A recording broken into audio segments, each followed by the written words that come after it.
Hey yo, we're watching this video called How Avatar Perfected the Chosen One Trope. Personally, I consider Avatar The Last Airbender one of the greatest shows ever. I know I haven't seen every show, but I think that this show has something for literally everybody. There's so many good things about it. I know, obviously, because it's an early 2000s, at least started. I can't talk in a straight manner. No, that it started early 2000s, so it's like not as technically advanced as some stuff that comes out now, but it's still incredible. Like, I feel like there's very little that can top it unless Avatar Studios makes something else of their own that tops it, because Legend of Korra didn't beat the original series to me. That which shall not be named was nowhere near, and obviously Studios has a lot of things planned in the future. And I know there's like, usually when you go to like, you think about the OG of something, usually the stuff isn't better, but there are rare cases where you can have stuff surpass that. I think though that this show in particular did have like just that it factor in it that just kind of made it feel like perfect. So let's see what they got to say in this. The Avatar is the coolest example for a chosen one character because it's fundamentally overpowered. Someone that could use all four elements is fundamentally broken in a world where the strongest possible magic user can only use one element. The obvious problem with a chosen one character who has some incredible I didn't expect to see this little figure is, well, they're overpowered. They could just steamroll any obstacle that comes their way. I always have a hard time when it comes to the chosen one overpowered characters because more often than not, they're overpowered done wrong. And it's annoying. Yeah, that's fair, because when you get to certain characters, like, I see them using a lot of like the anime references in the background, right? And it's like, with Sword Art, at least in the beginning of Sword Art Online, yeah, they were just kind of like, he is a chosen one and we'll see him improve, but really he just like goes a certain route. He doesn't really like change all that much. He just kind of is strong. With My Hero though, they're not as good as that Avatar does it, but they have tried to, you know, show his development, like the main character's development, and, you know, actually him struggling to, like, prove that he's worthy of the power, until later on in the series where it's kind of like they're rushing the end, so it's like we're just kind of getting him to this point now. Doesn't really matter how, he just has to get there, and that kind of ruins it. Avatar had, like, such a steady pace that it was able to do that, like, almost flawlessly to me. The Avatar, on the other hand, does fall into that chosen one character trope, but they definitely are overpowered and worthy of that trope, but it's done completely right. In this video, I am going to talk about why. This video isn't going to be honing in on Aang as a character. I might do an OP done right on Aang specifically, or a no one understands on Aang specifically. But this video is on the concept of the Avatar from Avatar The Last Airbender / The Legend of Korra, mostly focusing on Avatar because it is the superior of the two items. The reason why I decided to make this video today is because I recently made an overpowered done right video on Toph, and I got a lot of good feedback. A lot of people wanted more Avatar content, so I'm ready. Let's get it. Chosen one trope done right. Now, before explaining how well in an Avatar, I have to first express to you how hard it is to get right. The chosen one trope is extremely difficult, whether you're talking about Harry Potter or you're talking about Naruto. No one likes watching a main character Star Wars finally win, overcoming his trials and tribulations that he's gone through his entire life through bullshit means. In the early Naruto you were the chosen one, arguing about how hard work ends up beating out unnatural talent. That was one of the major themes when it comes to the Chunin exam arc in Naruto. And I'm not going to spoil much here. I'm just going to let you know that Naruto ended up beating Neji because of his chosen one power. He managed to unlock the crazy nine-tailed power inside him, and that was what ended up managing to defeat defeat Neji, completely cucking the entire character arc of hard work versus natural talent that goes so deep in the Naruto saga. This is an example, in my humble opinion, of overpowered done wrong. This is Chosen One done wrong. This isn't to say that the entirety of the Naruto series is bad or that Naruto as a main character is bad. That's really not the point of this statement. I'm just explaining to you an example of a fight where it's because of his Chosen One aspects that he actually managed to become overpowered and overpower his opponent, and you're like, well, you know, that kind of... Yeah, this gets into more like speculation in the writing of stuff, which I'm now kind of getting into a mindset where I can like actually understand why writers do certain things. Because I complain a lot about why Legend of Korra is the way it is, and that has to do a lot with production situations that writers had to go through, which kind of hindered it.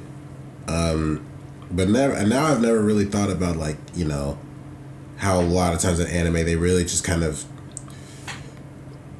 push through a lot of easily overlooked aspects of like a character's development just to be like, well, they're strong, so do that. And it goes against the entire theme that he was building up here. He's supposed to be carrying the torch of Lee, that hard work will overcome natural talent, and the show keeps trying to promote that that's the fact, and then he wins with his broken Chosen One ability. It's kind of annoying and sad to see. Now, this video isn't about Chosen One per se, so I'm not actually going to spend the next half an hour giving you examples of Chosen Ones done wrong and done right, maybe in the future, I don't know, whatever you want. I just feel like it's really important to highlight how the Chosen One... I feel like Dragon Ball is one that is... when it's making an overpowered character. It kind of fluctuates. So that I can highlight how Avatar maybe is so right. When looking at the power system in Avatar, you have your 4 nations, all right? You got your Fire Nation, your Earth Nation, your Water Nation, and your Air Nation, all right? They each not have all control nations over that specific elements, at least the benders of that nation do, which makes every bender inherently way stronger than any foot soldier that doesn't have... I mean, I said not all nations. They don't call themselves Avatar. that. This dude is born with the affinity to control all 4 elements. This dude can control fire, water, air, and earth, making him incredibly powerful. And someone so powerful, he can change the entire balance of the Force. We're all familiar with that everything changed when the Fire Nation attacked and they were causing this whole massive catastrophe and war thing. If there would have been an Avatar around at that point, this wouldn't have happened. The Avatar would have just been like, no, balance to the Force, and wiped out the opposing forces. No one would have even started a war. That's how hyped up and terrifying the power of the Avatar is. The Avatar selection is spiritual by nature. It's some sort of reincarnation type device. And I do want to talk about the supernatural elements of the Avatar world in a future video that I will make after rewatching the entire Avatar series. But it works on this cycle that every single generation there is a new Avatar born to a different nation, and it alternates between the 4 nations in this reincarnation method. The reason why the Fire Nation actually declared war in the beginning of the Avatar series is because the Avatar... A lot of this is going to be recap of the series, which I already know because I've watched the show. I grew up on the show and watched it like 20 times plus. This Chosen One's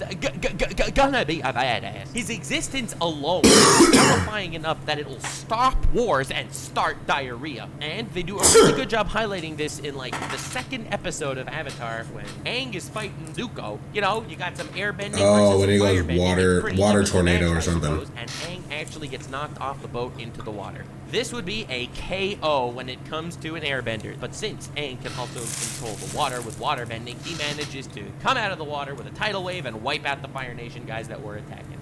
This is just a really simple... Honestly, why is that a KO for an airbender in general? Like, you control 2 abilities.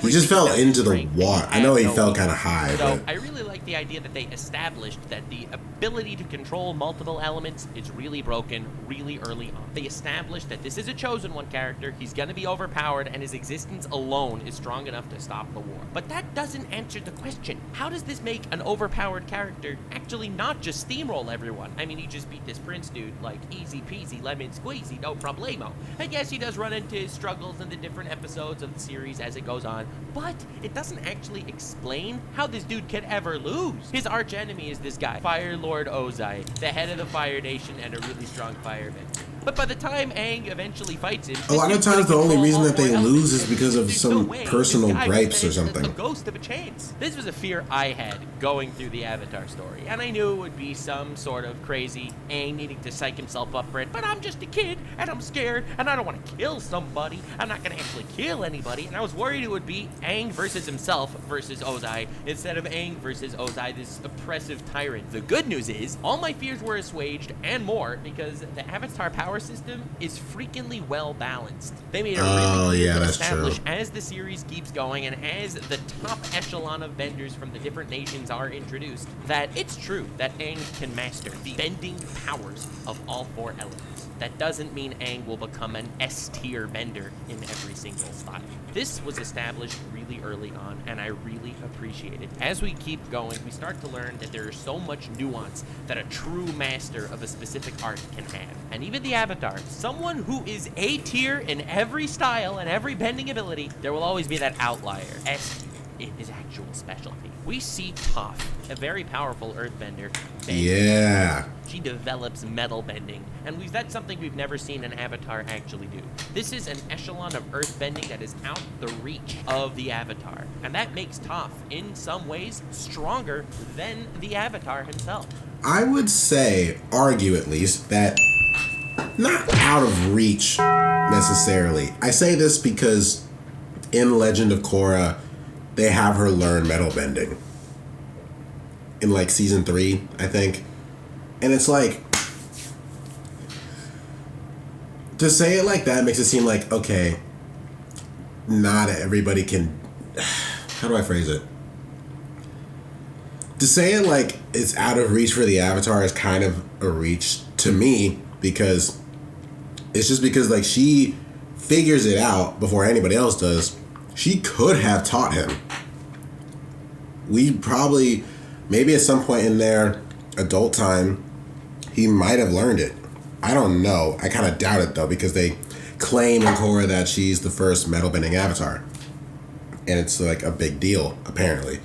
But the same way that they're like, oh well, it's out of reach for like Bolin in Korra, but then he can also do lava. It's like, okay, some of these things are just completely not.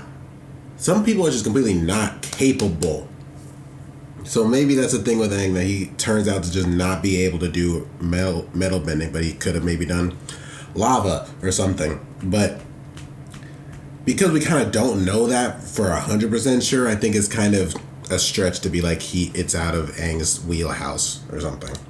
The Avatar cannot surpass that level of earthbending. We've seen people like Iroh and others shoot lightning once truly mastering firebending. And even once an Avatar, a true master of all the elements, they didn't reach that stage where they can actually produce lightning per se. That, again, is a step above the Avatar.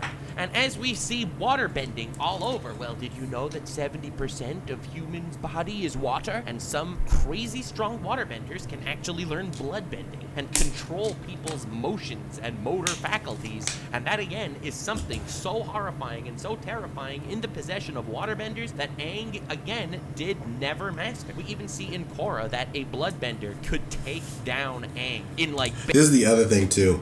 I didn't read all of the novels or anything, so I don't know all of what Aang's capable of. In Last Airbender, we don't see him do all of these subsidiaries of the main elements. We don't see him metal bend, we don't see him bend lightning, we don't see him do lava, we don't see him do blood. But like, you know, blood, it's like, okay, this one was a moral limit that we were putting. We weren't going to do this at all.